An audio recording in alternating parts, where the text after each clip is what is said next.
성냥 사세요. 그렇다. 그녀는 성냥팔이 소녀다. 성냥 사세요. 가진 것이 쥐뿔도 없는 미성년으로서 소자본 창업을 통해 부를 창출할 수 있는 사업이 성냥팔이밖에 없었다. 소녀는 처음에는 라이터를 팔 생각이었다. 하지만 라이트를 손에 쥐고 있으면 소식적 담배 피우던 습관이 떠올랐다. 아버지가 흡연 때문에 폐암으로 돌아가셨기에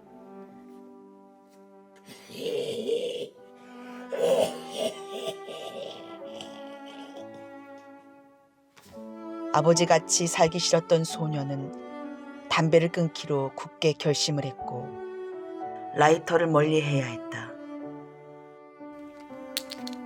물론 성냥으로도 담배를 붙일 수 있다는 사실을 모르는 것은 아니다. 하지만 평소 성냥을 주머니에 휴대하고 다니면서 담배 태우기는 어렵기에 생계를 위해 그 정도는 타협해야 했다. 성냥 사세요. 성냥 사세요. 성냥 사세요. 영화의 추위를 견디며 아침부터 나와 성냥팔이를 했지만 한 개를 팔질 못했다. 그도 그럴 것이 1,000원에 띄어다가 10,000원에 팔려니 판매가 안 되었던 것이다. 과도한 수익에 눈이 멀어 가격 책정을 너무 높이 한 것이 판매 부진의 결정적 원인이었다.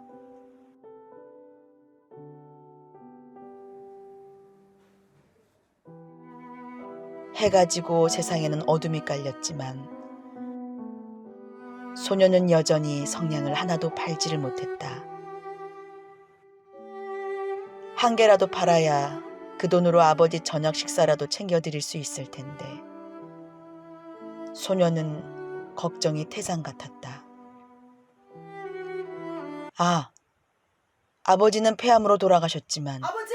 그 직후 아버지! 아버지를 발견한 소녀가 인공호흡을 통해 다시 살려냈던 것이다. 당시 소녀는 마우스 투 마우스 방법을 실행하려 했으나 아버지!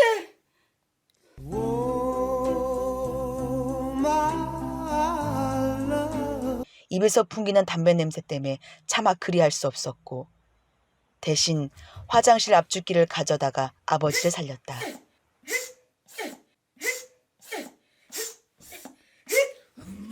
그래서 소녀는 한동안 동네에서 효녀로 명성이 높았다.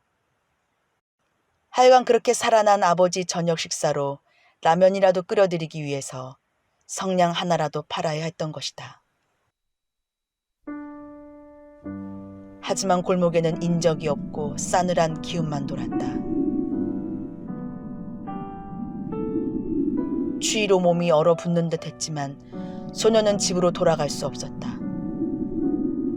볼이 얼얼하고 손은 제대로 움직여지지가 않았다.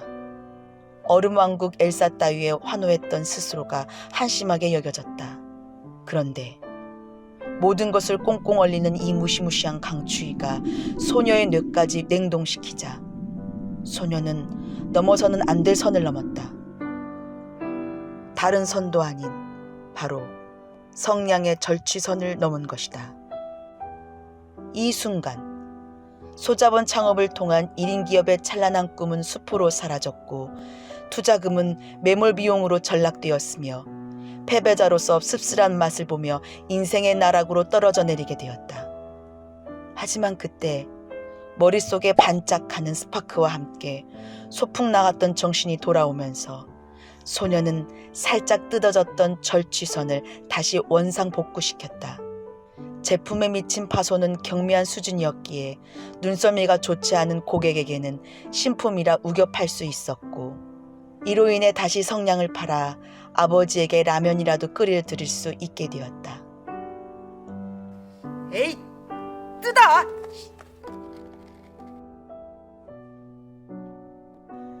그렇게 추위에 떨던 소녀는 성냥 한 계피로 위로를 받았다. 소녀는 뜨거운 찜질방에 누워 등을 지지며 꼼지락거리고 있었다. 하지만 찜질방 폐쇄 시간이 되어 쫓겨나게 되었다.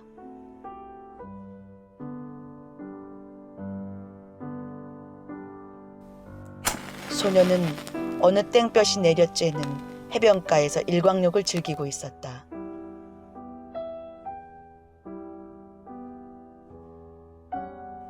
하지만 해일이 밀려와 피난해야 했다.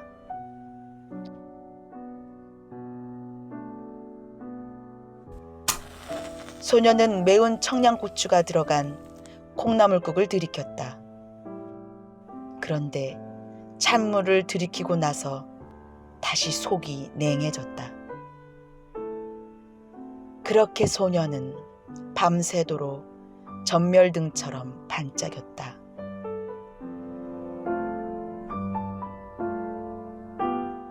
성냥 하나의 난로와 성냥 하나의 전기 장판과 성냥 하나의 모래사장과 성냥 하나의 담배.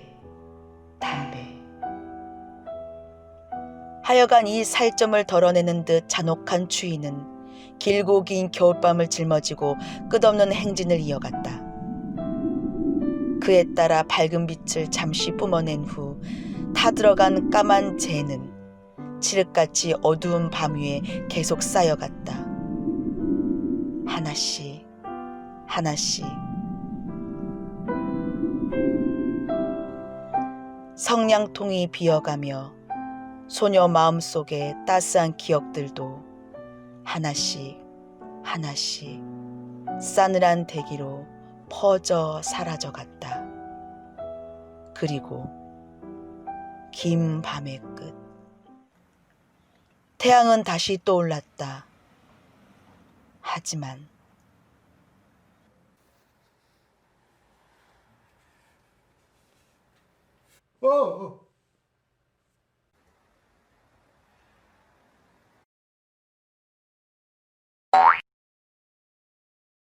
과도한 성냥 연기 흡입은 피부 미용에 좋지 않습니다.